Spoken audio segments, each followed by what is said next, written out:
Good form is so important.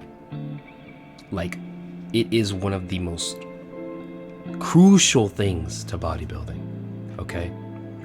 It is the difference between a mid physique to a great physique. It makes your exercises from mid, like C to B tier exercises, to S tier exercises. It pumps the efficiency from like a 0.6 times to a 1.4 times. I mean, those are just numbers I'm just literally pulling out my ass, but that is the case, okay? And I'm here to tell you why and how you can kind of pinpoint how you can make your form better. You see, I started bodybuilding, and for a very long time, I did not know how to hit my lats correctly. I would do a lot of the movement, I would feel it a lot in my arms, but I would not feel it so much in my lats. And this really messed me up. For a long time, I didn't really realize that it was actually a messed up form, but I wasn't doing that squeeze at the end of the movement that a lot of people know and associate with lat activation. Again, if you were anything like me, you didn't know. There was nobody there to tell you. If you start bodybuilding on your own, who is there to tell you these things? Nobody. Nobody was there. So is it necessarily your fault? Well, no, but if you can do something to avoid it, you absolutely should. Form is one of the, I'm not really a big advocate for like science only, stick to science, but form is absolutely one of those things that you need to stick to, because there's no like subjectivity with form. You need to have good form for the exercises you're doing. It is an objective truth. You need to be doing them right. There's no like working around that. Usually I'm pretty flexible with a lot of things. Form is not one of them. It is objective, it needs to be done correctly, and if it is not, you are messing up your gains. That's just how it is, right? So let's talk about 4 things. Well, I would say 5. 5 things that you can do to make your form better and make sure your form is correct. Besides obviously looking things up on YouTube, but like that's the obvious one, right? So first, squeeze and stretch. When you are doing your exercise, do you squeeze and stretch? Do you, at the end of the range of motion of the exercise, do you stretch it out? Leave the muscle fully extended for a moment, even a second, and hold it there. The goal is to fuck up your muscles, because that's how they rebuild. You fuck them up and they rebuild. The more you fuck them up, the bigger they rebuild. So your goal should be to fuck up your muscles. You should absolutely be destroying your muscles each time you go work out. So if you do this squeeze and stretch holding variation, let's say you're doing hammer preacher curls, right? And you're on a bench and you go all the way out until your hand is literally like this, and you're just fully extended, right? You want it to be fully extended. You want to keep it fully extended. That's good. That's a great thing, because it's fucking up your medial head in that specific exercise. Now let's talk about lats. I was talking about lats earlier. That squeeze at the end of the movement is so important for lat activation. So important. And I didn't know that. But if you're not holding the end of the movement for at least half a second, you're missing out on those gains. And you're missing out on that activation for that body part. Let me tell you something. If you do bench, if you do pull downs, if you do pull-ups, if you do rows, if you do mid-back rows, a lot of these exercises have bicep activation in them. So kind of throughout the middle of the movement, yes, there's a little activation of the muscle group that you're trying to build, but ultimately there's also a lot of arm activation. If you're not holding the end of the movement, let's say mid-back rows, then you're not getting that back activation. You're getting arm activation. Do you want to turn your back days into arm days? I don't think you do. You're there to build a big back. You're there to build a big chest. You're there to build lats. Whatever it may be, that's what you're there to do. So you need to make sure you have good form. Squeeze, stretch, and hold. Squeeze your lats together if you're doing lat pull down. Stretch it out fully, okay? And hold that for like a second. On flies, oh my God, when you're in this position, and then you pull it together, and you have your flies right here, and your chest is being like pushed. A lot of people will just go, and then fall back. And then fall back.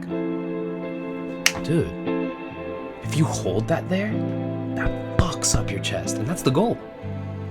So if you hold there for like a second, damn, that is gains. And of course, if you ego lift, this is gonna be hard for you, because you can't ego lift with this. Like, if you're ego lifting, you could probably do like 10 more pounds on each lift if you're training this way. But again, are you there to ego lift? Are you there for like little Jimmy or big Jimmy? Probably. So you're trying to impress big people. Big Jimmy walks by and he sees you doing 10 more pounds than him on tricep pushdown. It doesn't matter, dude. It doesn't matter. You're there for your physique. You're there for your progress. You're not there to impress Big Timmy, okay? Anyway. Next up, switch up variation. You want to be switching up different kinds of variations and seeing kind of where the activation is. If it feels good, if it's nice, maybe don't do it all the time. Maybe from like 4-week intervals, each 4 weeks, because you want to stick with a variation for a long time. But let's say you're doing lat pull down. There are different attachments for lat pull down. You can do the one that's like this, or you can do the one that kind of curves your stuff inward. This is a weird movement, but you know what I mean. You can do close grip, although I wouldn't recommend that one as much. Basically, what you want to do is you want to find out what activates your lats the best. And we will talk about how you know when your muscle's being activated. Don't worry, we'll get there. But it is important that you know. And switching up variations of an exercise is a very good way to do that.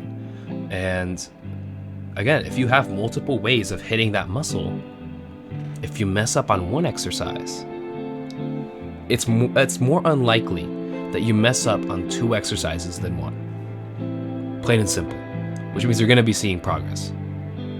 And obviously you want to see that, because let's be honest, if you just started bodybuilding, you're probably doing 30% of your lifts wrong. You probably have bad form with 30%, even 50. I would say 50.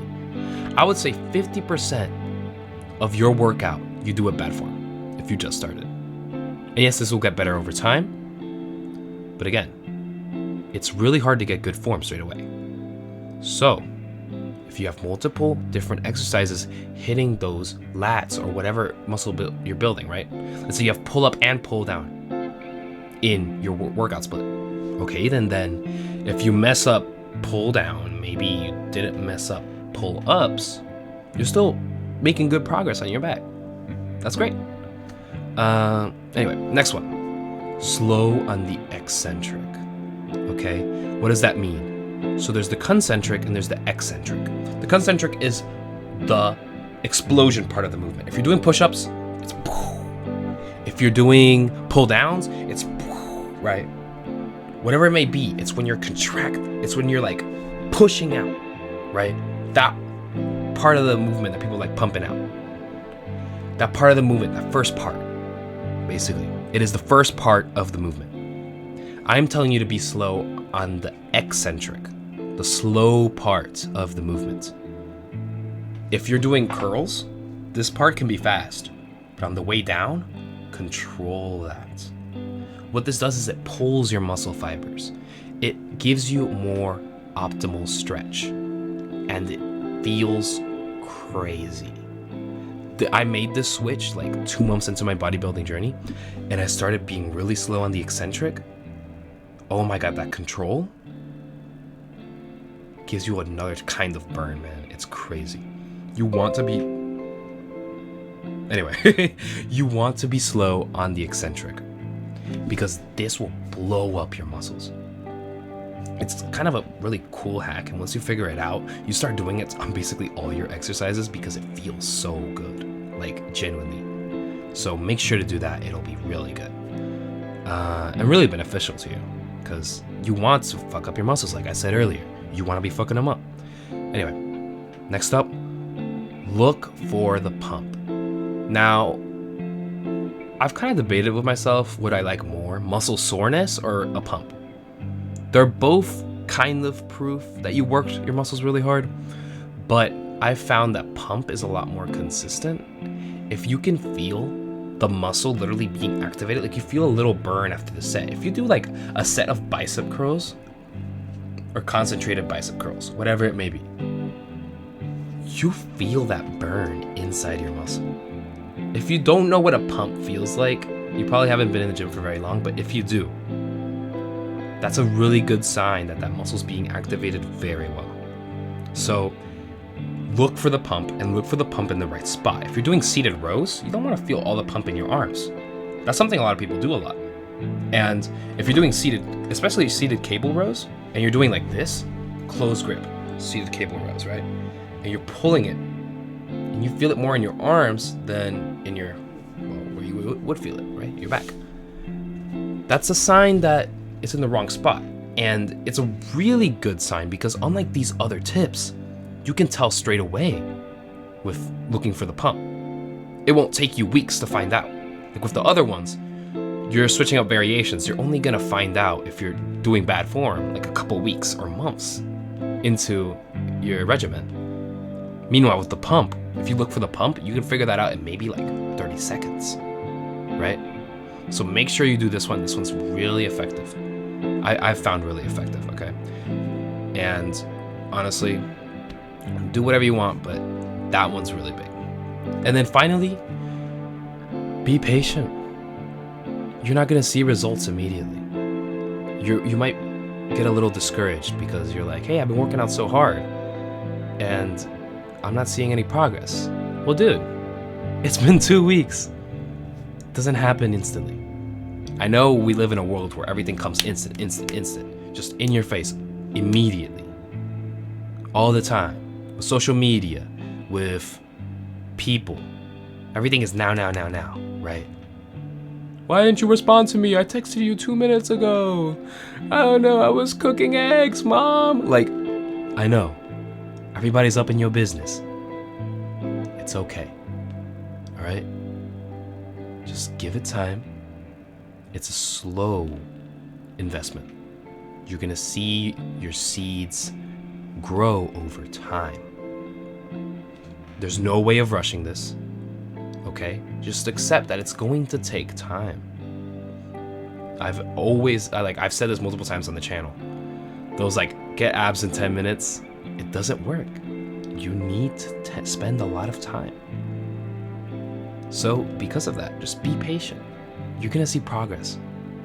If you're working hard and you're doing these things, along with a lot of the other things I talk about in my channel, you're gonna be fine. Chances are you're just judging too quickly. Give it more time. And if somebody else is doing faster progress than you are, then maybe that's a little sign. But then again, it can also be genetics, okay? It can also be a million different things. Confounding variables out the wazoo. Like, seriously, it could be a lot. Just be patient. You're going to see progress.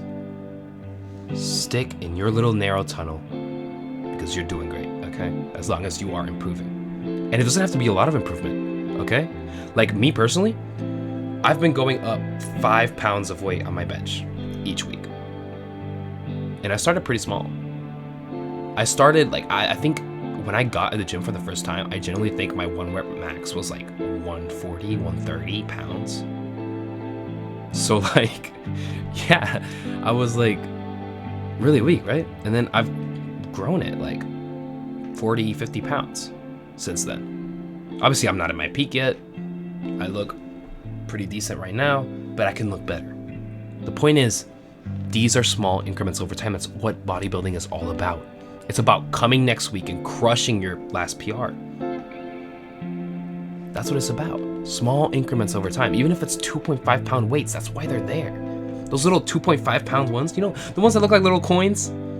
And like you could almost laugh at it. Like, who the hell is gonna start curling 2.5 pounds? But It's those little plates that encapsulate what bodybuilding is about so well. It's small increments over time. That small little 2.5 pound plate is more than you did last week. If you add that to your PR, 160 pounds turns into 162.5 pounds. And then next week after that turns into 165. After that, 167.5, 170, 180, 190, 200. Give it 3 months and you've just been adding 2.5 each week. You've gained like 40 pounds on that lift. That's how it works. The small increments over time. So be patient. Good things take time. Anyway, that's all I got for you. As you know, eat well, sleep well, and train plenty, because that is the Turtle Hermit way. I swear I'm saying that wrong each time, but whatever. You get the point. I'll see you guys in the next one. Bye-bye.